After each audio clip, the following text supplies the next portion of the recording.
Olá pessoal, vamos começar aí mais um vídeo, agora tocando nesse ponto que tanto tem se falado sobre o sínodo dos bispos para a região pan-amazônica. Vamos começar esse vídeo.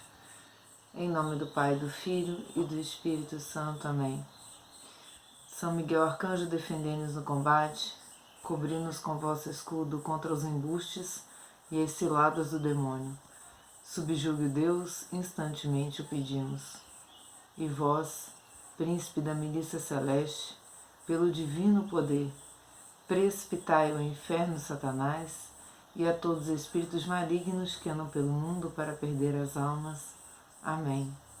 Ó Maria, concebida sem pecado, rogai por nós que recorremos a vós, em nome do Pai, do Filho e do Espírito Santo. Amém.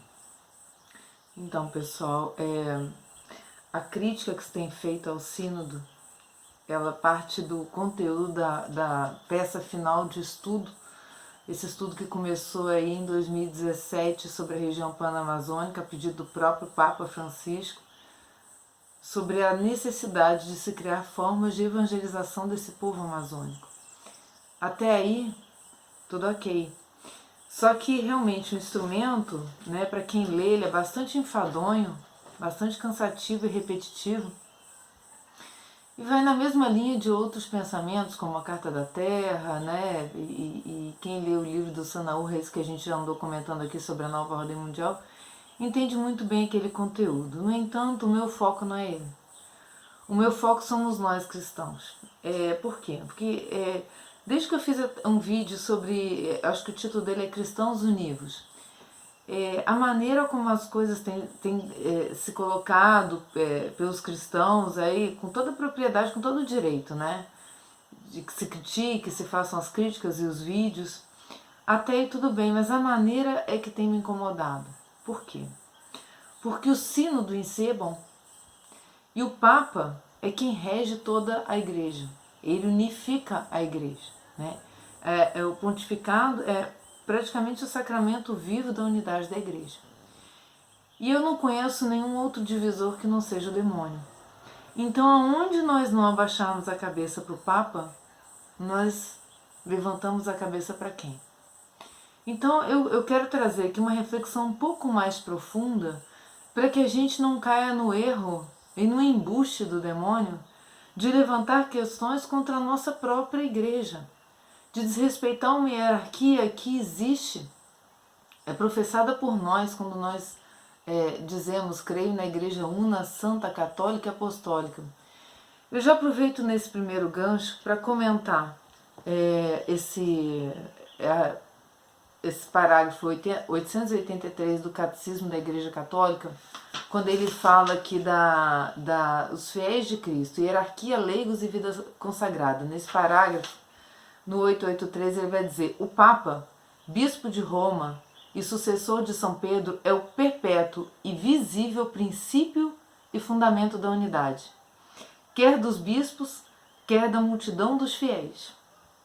Com efeito, o pontífice romano, em virtude de seu munus de vigário de Cristo e de pastor de toda a igreja, possui na igreja poder pleno, supremo e universal, e ele pode exercer sempre livremente este poder. O colégio ou corpo episcopal não tem autoridade se nele não se considerar incluído, como chefe, o romano pontífice. O que quer que se discuta entre os bispos, o chefe, a última palavra, é do pontífice. Este poder não pode ser exercido senão com o conhecimento do romano pontífice. Não pode haver concílio ecumênico que, como tal, não seja aprovado ou ao menos reconhecido pelo sucessor de Pedro. Enquanto composto de muitos, esse colégio exprime a variedade e a universalidade do povo de Deus, e enquanto unido sob um só chefe, exprime a unidade do rebanho de Cristo. Ouçam bem, meus irmãos, o que o Catecismo nos ensina. A primeira tarefa dos bispos é anunciar o Evangelho de Deus a todos os homens. Para manter a igreja na pureza da fé transmitida pelos apóstolos, Cristo quis conferir à sua igreja uma participação em sua própria infalibilidade. Ele que é a verdade. Pelo sentido sobrenatural da fé, o povo de Deus se atém indefectivelmente à fé, sem defeito, sob a guia do magistério vivo da igreja, ou seja, o magistério é infalível, porque Cristo assim o quis. A gente praticando a fé sob o magistério da igreja é indefectível. A missão do magistério está ligada ao caráter definitivo da aliança instaurada por Deus em Cristo com o seu povo. Deve protegê-lo dos desvios e dos afrouxamentos e garantir-lhe a possibilidade objetiva de professar sem erro a fé autêntica. O ofício pastoral do magistério está assim ordenado ao cuidado para que o povo de Deus permaneça na verdade que liberta. Para executar esse serviço, Cristo dotou os pastores do carisma de infalibilidade em matéria de fé e de costumes. Goza desta infalibilidade o pontífice romano, chefe do colégio dos bispos, por força do seu cargo, quando, na qualidade de pastor e doutor supremo de todos os fiéis e encarregado de confirmar seus irmãos na fé, proclama por um ato definitivo um ponto de doutrina que concerne à fé ou aos costumes. A infalibilidade prometida à igreja reside também no corpo episcopal, sobretudo em um concílio ecumênico, quando por seu magistério supremo a igreja propõe alguma coisa a crer como sendo revelada por Deus e como ensinamento de Cristo, é preciso aderir na obediência da fé a tais definições. Essa infalibilidade tem a mesma extensão que o próprio depósito da revelação divina. Quem é o depósito da revelação divina? O próprio Cristo, né? A assistência divina é também dada aos sucessores dos apóstolos. Quem? Os bispos. Ao ensinarem em comunhão com o sucessor de Pedro. Ou seja, quando? Quando estão em comunhão com o sucessor de Pedro, com o magistério da igreja. Vamos entendendo, né, como é que essa dinâmica da igreja funciona. A igreja que nós fazemos parte e que nós professamos a fé que acreditamos. E de modo particular com o bispo de Roma, como eu disse agora, né? Ensinar em comunhão com o sucessor de Pedro e de modo particular com o bispo de Roma. Pastor de toda a igreja, quando, mesmo sem chegar a uma definição infalível e sem se pronunciar de forma definitiva, propõe no exercício do magistério ordinário um ensinamento que leva a uma compreensão melhor da revelação em matéria de fé e costumes. A este ensinamento ordinário os fiéis devem ater-se com religioso obséquio de espírito, o qual, embora se distinga do assentimento da fé, o prolonga. Então, gente, o que a gente está falando aqui é, mais ou menos, obediência, né? Diz que sobre o mundo de reger, né? Que os bispos dirigem suas igrejas particulares como vigários e delegados de Cristo. Mas, todavia, não se devem considerar os bispos como vigários do Papa. Bispo não substitui o Papa, cuja autoridade, a autoridade do Papa, cuja autoridade ordinária e imediata sobre toda a igreja não anula, ao contrário, confirma e defende a autoridade dos bispos. Ou seja, o Papa, ele pode confirmar e defender a autoridade dos bispos ou dizer, para lá, não é bem assim. Por que eu estou dando essa introdução, gente? Porque a introdução, eu quero falar muito com relação à obediência e à defesa da igreja. A gente não pode defender a igreja se a gente fica atacando o que os bispos estão falando o tempo inteiro. Ué, Carla, mas então a gente tem que ficar em silêncio quanto ao que estão falando no instrumento Labores? Eu mesma fiz 1 quilo de anotação aqui. Eu fiz N anotações sobre coisas que não estão de acordo com o que a gente aprende do magistério da igreja, a tradição da igreja. Eu fiz também, eu me dei esse trabalho de ler. Mas prestem atenção, meus irmãos. Eles são os bispos reunidos num sínodo, né? E como diz aqui no próprio sínodo amazônico.var, que vocês podem achar, diz que o sínodo dos bispos foi instituído por São Paulo VI em 15 de setembro de 1965, com um moto próprio Apostólica Solicituto. Sua instituição ocorreu no contexto do Concílio Vaticano II, que com a Constituição Dogmática Lumen Gentium concentrou-se amplamente na doutrina do episcopado, instando ao maior envolvimento dos bispos cum et sub Petro em questões que afetam a Igreja Universal, ou seja, é da maior amplitude a ação da Igreja. O sínodo quer fazer isso. Ele quer pegar pessoas que estão naquele local e trazer sob o magistério, né, sob a autoridade de Pedro, que é o Papa, né, na nossa Igreja, o conhecimento do que tem acontecido. Tem algum erro? Não, nenhum erro. O decreto conciliar Christus Dominus assim descreve o organismo recém-instituído pelos bispos, recém-instituído alguns bispos das diversas regiões do mundo, escolhidos do modo e processo que o romano pontífice estabeleceu, ou vier a estabelecer, colaboram mais eficazmente com o pastor supremo da Igreja, formando um conselho que recebe o nome de Sínodo Episcopal. Esse sínodo, agindo em nome de todo o episcopado católico, de todos os bispos, mostra ao mesmo tempo que todos os bispos em comunhão hierárquica participam da solicitude por toda a Igreja. Olha que bonito. Ao longo dos anos, o regulamento passou por sucessivas melhorias, e aí vai dizer, né, do Código Canônico, né, e recentemente o Papa Francisco, em 15 de setembro de 2018, renovou profundamente o Sínodo dos Bispos, inserindo no quadro da sinodalidade como dimensão constitutiva da Igreja em todos os níveis de sua existência. Por óbvio, né? Por óbvio que um conselho de bispos, ele exprime a união da Igreja, né? A parte em que a Igreja se faz presente pelo mundo.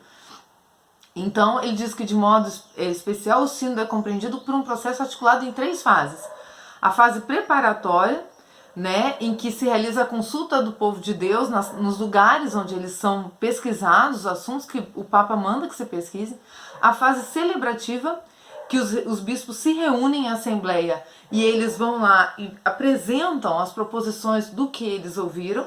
E a fase da atuação, em que as conclusões dos sínodos aprovadas pelo Romano Pontífice são acolhidas para a Igreja.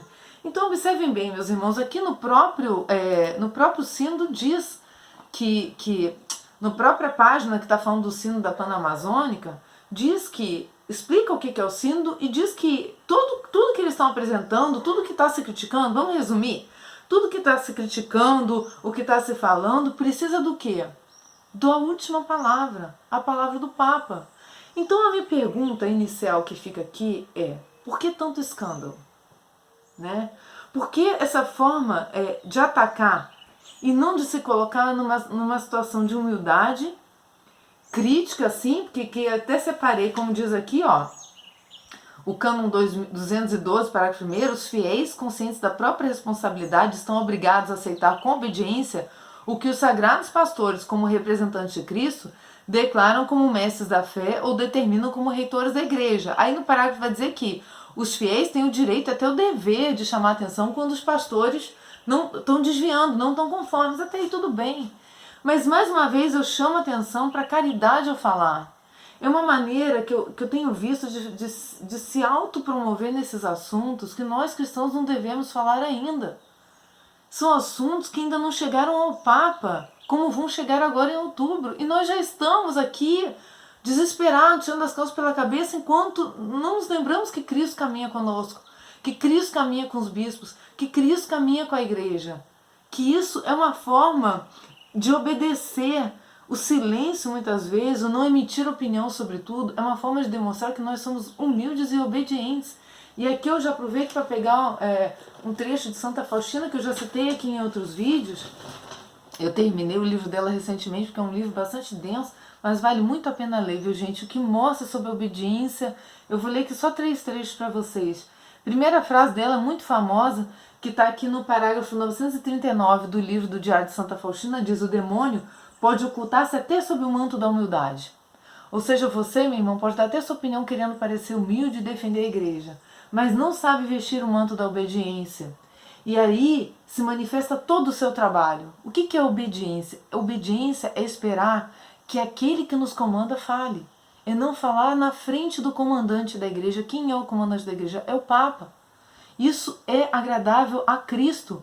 Cristo gosta de nos ver obedientes, muito mais obedientes que combatentes.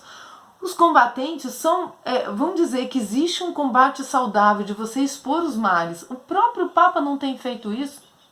O próprio Papa não tem exposto os males da igreja, não tem denunciado a pedofilia, os crimes cometidos dentro da própria igreja. Ora, São Francisco, se vocês pegarem aí o santo ao qual o Papa dedicou o pontificado dele, São Francisco revelou, não com palavras, mas com o próprio viver dele, as ações erradas dentro da igreja.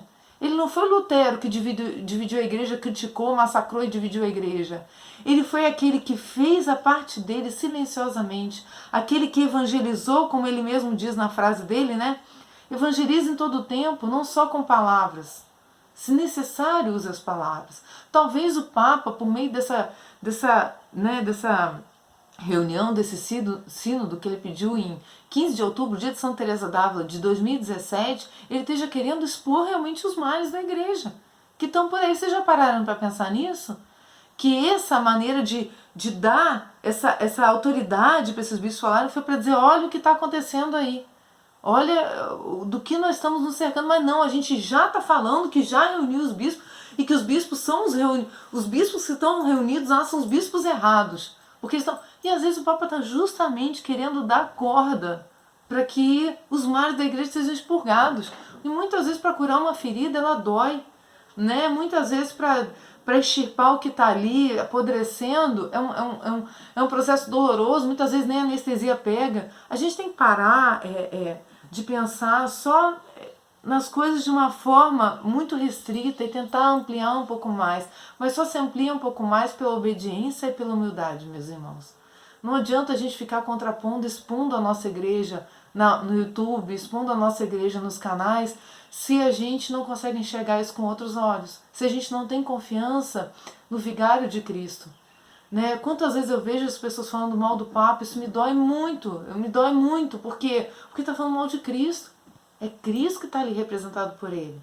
Né? E qualquer outra heresia que vier a acontecer, o próprio Cristo vai nos revelar, porque quem que combate na igreja não é Cristo. Então vocês não confiam que Cristo está na frente da igreja? O Frei András, que é o conselheiro espiritual de Madre Faustina, vai dizer: as obras de Deus andam devagar, e se são de Deus, podem ser conhecidas claramente. E se não são, elas se desvanecerão. Obedecendo, não se erra. Então o Frei András, que Santa Faustina elogia tanto os conselhos dele, fala da obediência. E eu quero pegar esse exemplo aqui de Santa Faustina, que eu penei para achar depois que eu terminei o livro, está no parágrafo 1023. Ela diz assim: hoje ganhei laranjas. Quando a irmã saiu, pensei comigo, agora na Santa Quaresma devo comer laranjas em vez de me mortificar e fazer penitência? Afinal, já estou um pouco melhor, né? Na época que ela estava já com tuberculose. Então ouvi uma voz na alma, Cristo falando com ela: minha filha, és mais agradável a mim se por obediência e por amor para comigo comeres laranja do que se por vontade própria jejuares e te mortificares. A alma que muito me ama deve viver segundo a minha vontade.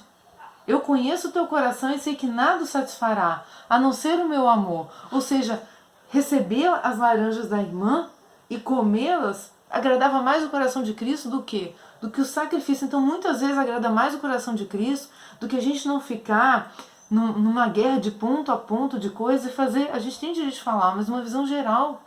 É óbvio que aquilo ali, o instrumento Labores, tem viés político. É óbvio que contradiz muitas vezes aquilo que Dom Estevão vai dizer, olha, sobre o relativismo religioso. Ninguém conhece plenamente a verdade de Deus, mas cada corrente religiosa possuiria apenas uma face da verdade. Né? Muitas vezes a gente identifica ali, respeitar as religiões, né?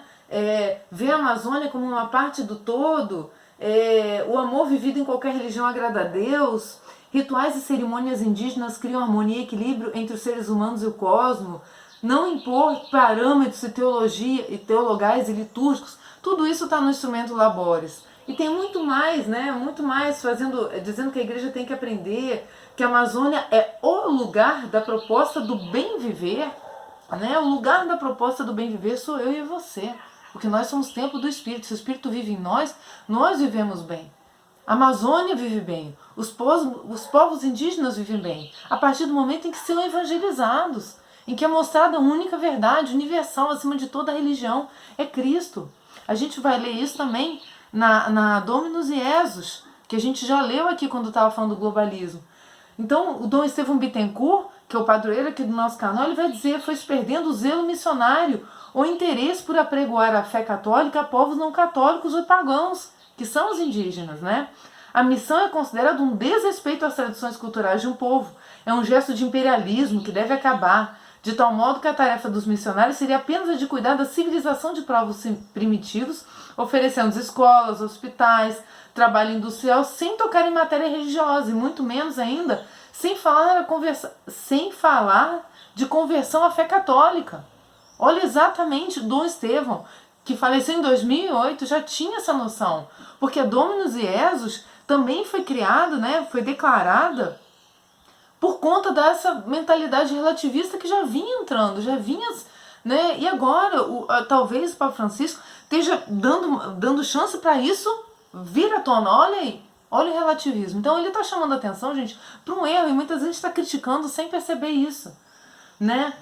O diálogo ecumênico e o diálogo interreligioso não teria em vista a conversão ao catolicismo, mas uma procura de convergência dos dialogantes a uma conversão comum e mais profunda a Deus e aos homens. Aquela frase, né? Vamos procurar a verdade juntos, né? Vamos trabalhar juntos. Eu não quero contrapor o que você acredita, não é assim. Dom Estevão vai dizer que, olha, Deus quer que todos os homens se salvem e cheguem ao conhecimento da verdade. A igreja é missionária, ela tem o direito de apregoar o evangelho a todos os homens sem forçar alguém a abraçá-lo ou sem fazer proselitismo. Nos encontros ecumênicos e nos colóquios interreligiosos, a igreja reconhece a paridade num diálogo, né? Eu reconheço que você tem tá no meio, eu não estou acima de você. Todavia, não pode reconhecer paridade de conteúdos doutrinários, pois Jesus Cristo é inconfundível e não pode ser equiparado aos fundadores de outras religiões. Afirma a unidade salvífica de Jesus Cristo na igreja, Dominus Jesus, né? E aí eu aproveito para pegar a Dominus Jesus. Ela diz assim, que a Igreja Católica não rejeita absolutamente nada daquilo que há de verdadeiro e santo nas outras religiões. Ele considera isso como um raio daquela verdade que ilumina os homens. Mais adiante vai dizer: o perene anúncio missionário da Igreja é hoje posto em causa por teorias de índole relativista, que pretendem justificar o pluralismo religioso não apenas de fato, mas também de iure, de princípio. Nós já lemos isso aqui. Daí que se consideram superadas, por exemplo, verdades como o caráter definitivo e completo da revelação de Jesus Cristo. Mais um pouco adiante, para fazer frente à mentalidade relativista que vai se difundindo cada vez mais, há que reafirmar, antes de mais nada, o caráter definitivo e completo, né, da revelação de Jesus Cristo. Jesus Cristo é aquele que é e que foi e que vai ser sempre. Vai dizer isso aqui: se fé é aceitar na graça a verdade revelada, que permite penetrar no seio do mistério, favorecendo sua inteligência coerente, a crença nas outras religiões é o conjunto de experiência e pensamento que constitui os tesouros humanos da sabedoria e de religiosidade, né? Mas que o homem, na sua procura de verdade, ideou e pôs em prática a referência ao divino e absoluto, ou seja, nada mais é do que a busca pelo Cristo, por Deus. E o Concílio Vaticano vai ensinar que o Verbo de Deus, por quem todas as coisas foram feitas, encarnou, a fim de, como um homem perfeito, salvar todos e recapitular, reunir, trazer para a cabeça, né, recapitular todas as coisas. O Senhor é o fim da história, o ponto para o qual tendem os desejos da história e da civilização, o centro da humanidade, a alegria de todos os corações e a plenitude de suas aspirações. É aquele a quem o Pai ressuscitou dos mortos, exaltou e colocou à sua direita, constituindo o juiz dos vivos e dos mortos. Precisamente esta singularidade única de Cristo é que lhe confere um significado absoluto universal pelo qual, enquanto está na história, é o centro e o fim da mesma história de todos os povos, de todos os cantos da terra. Eu sou o alfa e o ômega, o primeiro, o último, o princípio e o fim. Então, a ação evangelizadora na igreja tá para buscar a dignidade do homem. E a dignidade do homem, vai dizer o Catecismo da Igreja Católica, aqui no 1929, só se pode conseguir a justiça social no respeito à dignidade transcendente do homem. A pessoa representa o fim último da sociedade, que por sua vez lhe está ordenada. E aqui no livro do Felipe Aquino, Entrai pela Porta Estreita, ele faz uma observação muito bonita. Ele diz assim que todo o universo, incluindo a terra e a beleza da natureza, é uma manifestação da glória do Senhor Onipotente. Contudo, a mais perfeita manifestação do Todo-Poderoso é a criatura humana. Cada pessoa, naquilo que ela tem de bom, é uma manifestação da glória e do poder de Deus.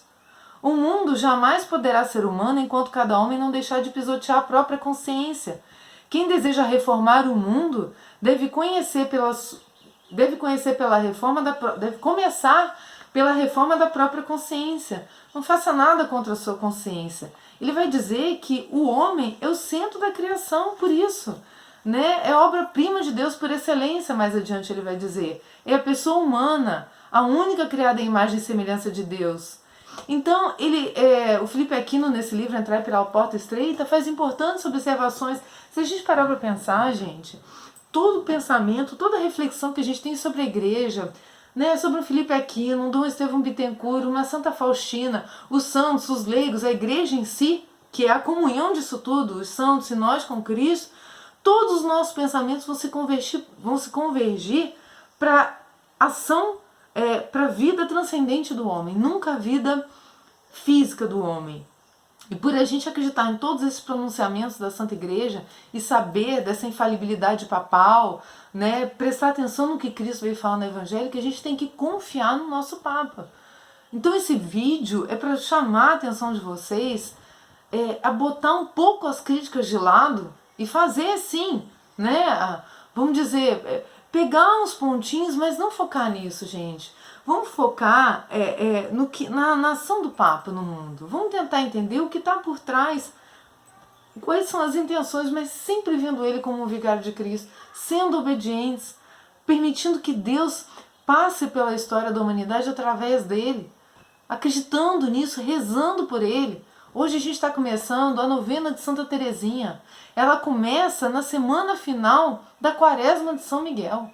Ora, São Miguel, que era um soldado, foi elevado à qualidade de príncipe da milícia celeste. Santa Teresinha, pequena, né? Sempre da pequena via, do amor, das pequenas coisas. São dois exemplos de humildade. Então sejamos humildes, acolhamos sobretudo a palavra de Deus. E Cristo vai dizer aqui no Evangelho de Mateus, ele diz que no capítulo 10, no versículo 26, ele vai dizer: não tenhais medo, portanto, pois não há nada encoberto que não venha a ser descoberto, nem oculto que não venha a ser revelado. Isso quando ele está enviando os apóstolos em missão, né? Que a Bíblia de Jerusalém chama de discurso apostólico, que é a partir do capítulo 10 de Mateus. E vai dizer: quando vos entregarem, não fiqueis preocupados em saber como ou o que deveis falar. Naquele momento vos será indicado o que deveis falar, porque não sereis vós que estareis falando, mas o Espírito do vosso Pai que falará em vós. Cristo falou isso, para que os bispos falem, né, o que ele inspira. E se por algum acaso algum desvio, né, como pode estar havendo, né, e a gente tende a achar que está, vamos confiar em quem lhe deu a missão. Tu és pedra, e sobre essa pedra edificarei minha igreja. Não temais os que matam o corpo, né? Os que querem acabar com algo físico, ou querem colocar o plano físico acima do plano espiritual. Temais antes aquele que pode destruir a alma e o corpo. Quanto a vós, até mesmo os vossos cabelos foram contados. Então, para terminar esse vídeo, eu quero pedir que nós tenhamos confiança na palavra de Cristo, no magistério da igreja, no nosso Papa. Analisemos, lemos tudo o que está acontecendo. É importante que a gente tenha essa noção, mas que não sejamos nós os causadores da divisão, não sejamos nós os diabos, os divisores da nossa igreja. Nós temos que mostrar a beleza da nossa igreja, a unidade da nossa igreja, a beleza da obediência, a beleza da humildade. Foi isso que esse vídeo quis trazer para vocês. Espero que todos nós possamos fazer reflexões e entregarmos outubro o começo do sínodo nas mãos de Santa Teresinha, Santa Teresa d'Ávila, e confiemos na Santa Igreja, ok? É isso aí.